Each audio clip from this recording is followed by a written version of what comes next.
Hello everyone, welcome to the video series on Pharmacist Grade 2 Examination Preparation. ఈ video సిరీస్లో 2018 ఎగ్జామ్లో ఇచ్చిన క్వశ్చన్స్ని అనలైజ్ చేస్తూ ఎలా ప్రిపేర్ అవ్వాలో చెప్తున్నాను. Let us look at the question which is given in 2018 examination. Edrophonium test is done to diagnose. Options given are COPD, myasthenia gravis, asthma, glaucoma.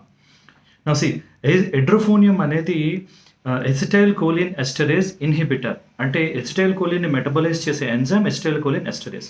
ఆ ఎంజైమ్ని ఇన్హిబిట్ చేస్తే ఏమవుతుంది? ఎసిటైల్ కోలిన్ లెవెల్స్ పెరుగుతాయి. Acetyl choline కోలినర్జిక్ డ్రగ్స్లో మీకు directly acting drugs, indirectly acting drugs ఉన్నాయి. Direct acting అంటే డైరెక్ట్గా receptors మీద act చేసేవి, మస్కరైన్ రిసెప్టార్స్ మీద యాక్ట్ చేసేవి. ఇండైరెక్ట్లీ యాక్టింగ్ అంటే రిసెప్టార్స్ మీద యాక్ట్ చేయవు, కానీ ఎసిటైల్ కోలిన్ లెవెల్స్ పెంచుతాయి, దానివల్ల యాక్షన్ వస్తుంది. ఎసిటైల్ కోలిన్ లెవెల్ ఎలా పెంచవచ్చు?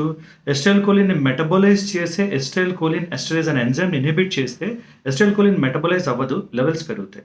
సో అలా యాక్ట్ చేసేది ఎడ్రోఫోనియం. నా ఎసిటైల్ కోలిన్ లెవెల్స్ పెంచడం వల్ల ఏ డిసీజ్ని ట్రీట్ చేయొచ్చు అంటే myasthenia gravis. Understand that thing. మయా అంటే మజిల్, ఆస్థీనియా అంటే వీక్నెస్, గ్రావిస్ అంటే serious condition. Muscle weakness serious కండిషన్ని మైస్థీనియా గ్రావిస్ అంటారు. ఏంటి కండిషన్ అంటే it is an auto immune disorder. Auto immune disorder అంటే మన ఇమ్యూనిటీ మన సెల్స్ని అటాక్ చేస్తే వచ్చే డిసీజ్ని ఆటో ఇమ్యూన్ డిజార్డర్ అంటారు. Crohn's disease and then psoriasis, వీటన్నిటిని ఆటో ఇమ్యూన్ డిజార్డర్స్ అంటారు. ఏం జరుగుతుందంటే వీళ్ళలో యాంటీబాడీస్, మన బాడీలో వచ్చే యాంటీబాడీసే స్కెలిటల్ మజిల్ జంక్షన్ దగ్గర ఉన్న నికోటినిక్ రిసెప్టార్స్ని బ్రేక్ డౌన్ చేస్తాయి. నికోటినిక్ రిసెప్టార్స్ లేకపోతే ఎసిటైల్ కోలిన్ వెళ్ళి యాక్ట్ చేయలేదు, మజిల్ సరిగ్గా పనిచేయవు, మజిల్ పెరాలసిస్లో వస్తుంది. దాన్ని మైస్థీనియా గ్రావిస్ అంటారు. క్వశ్చన్ ఏమి ఇచ్చారంటే edrophonium test is done to diagnose, treatment కాదు డయాగ్నోసిస్. ఎడ్రోఫోనియంని మైస్థీనియా గ్రావిస్ డిసీజ్ డయాగ్నోస్ చేయడానికి ఉపయోగిస్తారు.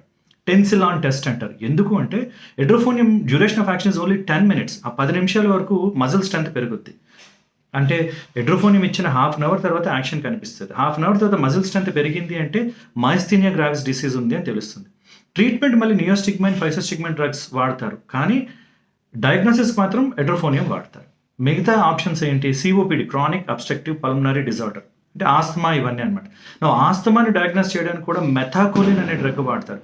అది directly acting cholinergic drugs. Methacholine use చేస్తే బ్రాంకియల్ హైపర్ రియాక్టివిటీ టెస్ట్ అంటారు. అంటే ఆస్మా లాంటివి ఏమైనా ఉంటే డయాగ్నోస్ చేయడానికి మెథాకోలిన్ యూజ్ చేస్తారు. COPD and all. Option 3 is also asthma. Option 4 is glaucoma. Glaucoma అంటే ఇంక్రీజ్ ఇంట్రాఆక్యులర్ ప్రెషర్ వల్ల వచ్చే ప్రాబ్లం గ్లకోమా.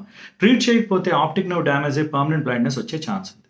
సో ఈ క్వశ్చన్కి ఆన్సర్ ఎడ్రోఫోనియం టెస్ట్ దేనికి అంటే మైస్థీనియా గ్రావిస్, టెన్సిలాన్ టెస్ట్ అంటారు. I hope this is useful. All the best.